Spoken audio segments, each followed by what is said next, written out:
Hi, I'm Travis and this is The Complete Journey, episode 5.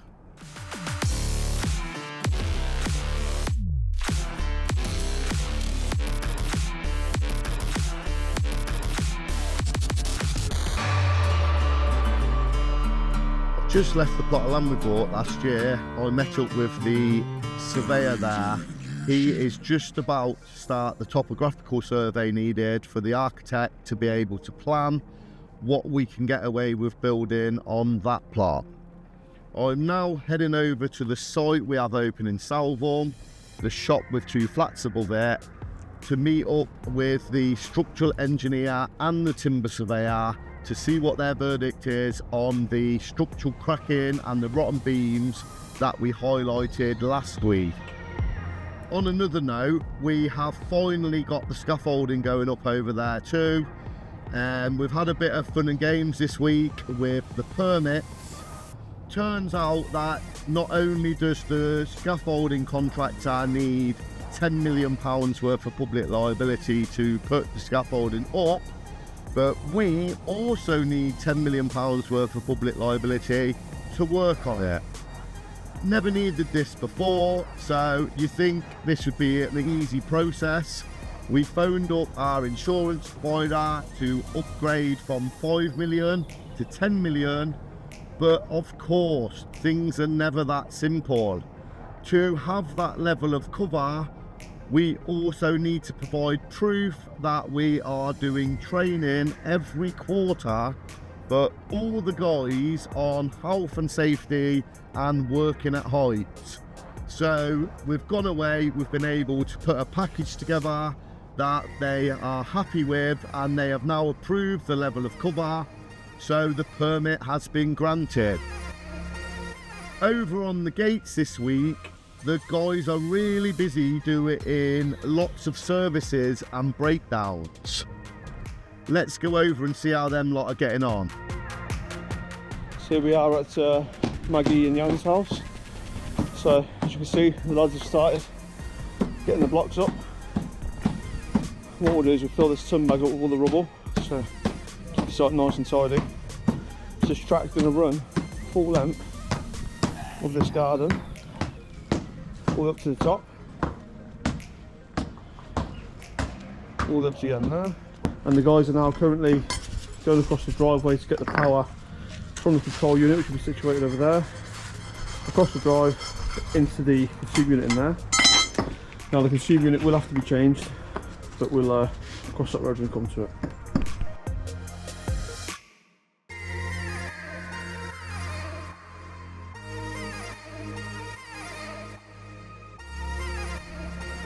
So our job here in Solihull, just come and have a look at these motors on this BFT hydraulic system. This is the motor in question, so it's full of water. I doubt there's any drainage in there at all, because I've been in service for a while. That's the one that was gone. This one's okay. So I put it down to the water being present in that motor box. The system is only 5 years old, so it hasn't really done its duty yet. They're about £900 each, so that's an expensive repair. What we'll do is we'll get that motor ordered and get this all repaired up.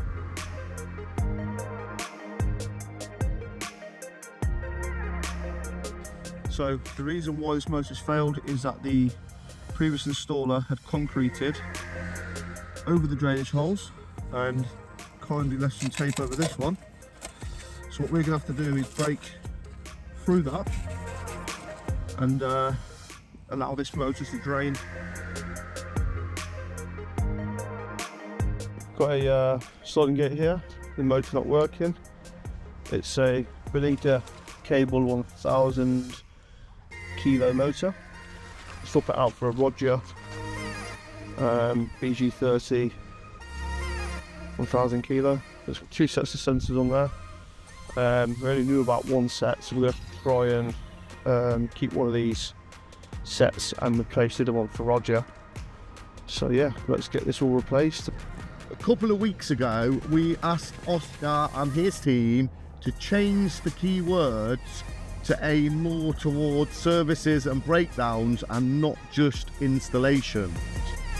The reason we did this was because on a fresh set of gates and automation, there is two parts to the job. You have to go and do a first fix, which is the posts and maybe the ground boxes or automation and the track. And then you take the dimensions needed to order the gates to be fabricated, and that time normally takes around 6 weeks. So as you can imagine, that has a big impact on cash flow because there's loads of first fixes, 6-week gap, then loads of second fixes. So a couple of weeks ago we asked Oscar to help us out and change and amend some of the keywords, and we asked and he did deliver yet again.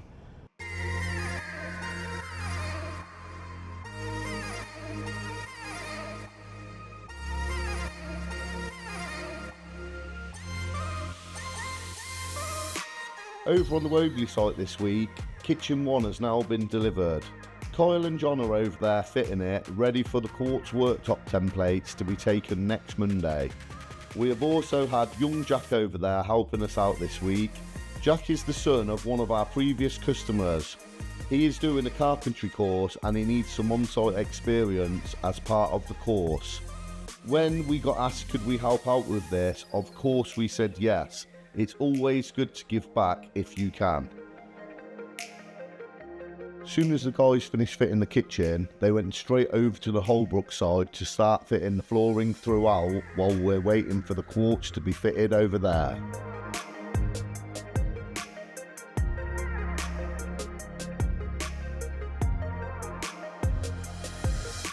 I'm now in the front office with Marika working on the security gate business. Since the marketing is now all taken care of, aimed towards the installations and the breakdown side of things, our focus in here has shifted more towards getting the online shop open. How are we getting on with it, Marika? So I've been adding more products to the website every day, updating the prices, checking the quality of listings, contacting our suppliers and getting the website ready to go. On that note, whilst we have been contacting our suppliers, Roger, one of the main 5 automation companies, have invited us up to their headquarters. They are going to train us up on the latest automation technology that they've designed, which should help us within our business down here. So we're all really excited to see what they've got to offer and how it can complement what we're doing down here. How many products do we have on there so far, Marika? For almost 500, and I finished adding all the Roger products. So we are all ready before we go for the training day. So all products are on the website and we can start selling them. So once we have completed the core product range of all 5 or 6 main suppliers that we're going to be working with, we will then pass it over to Oscar and his team to do their thing and start aiming sales towards the company.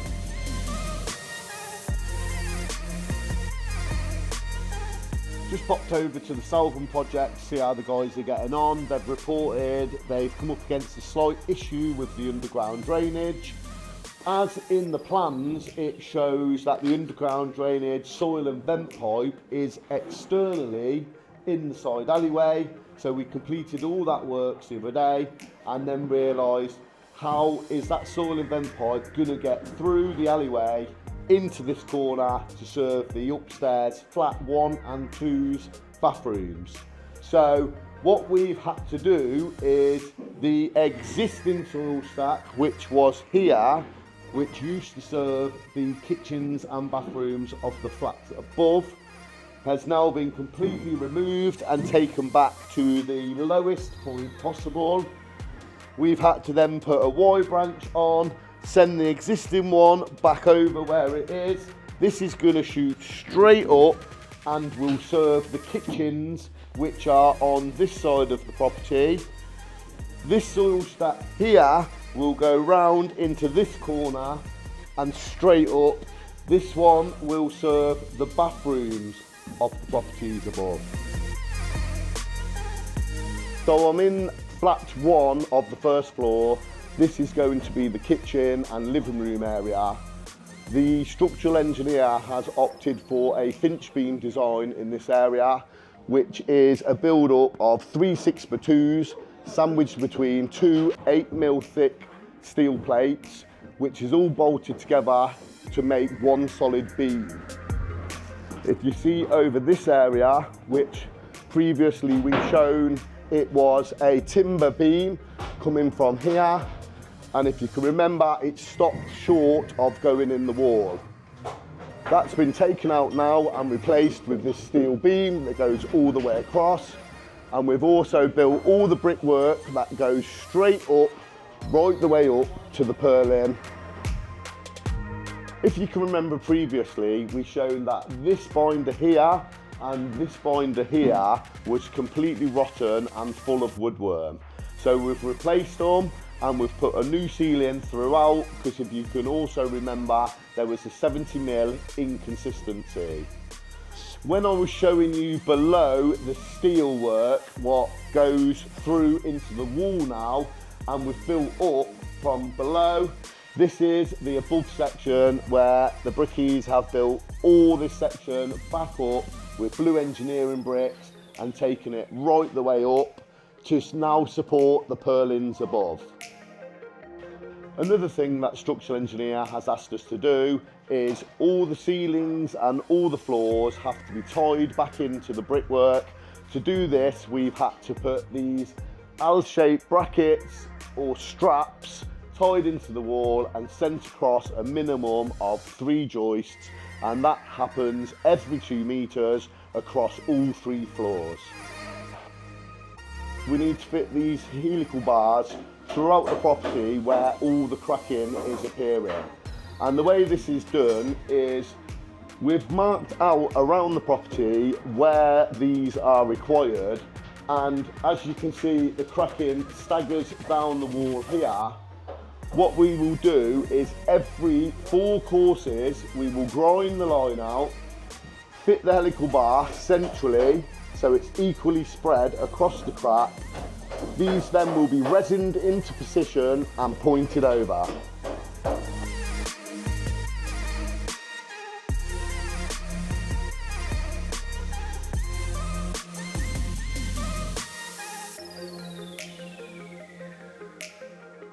So we're up on the top of the scaffolding at the back of the property.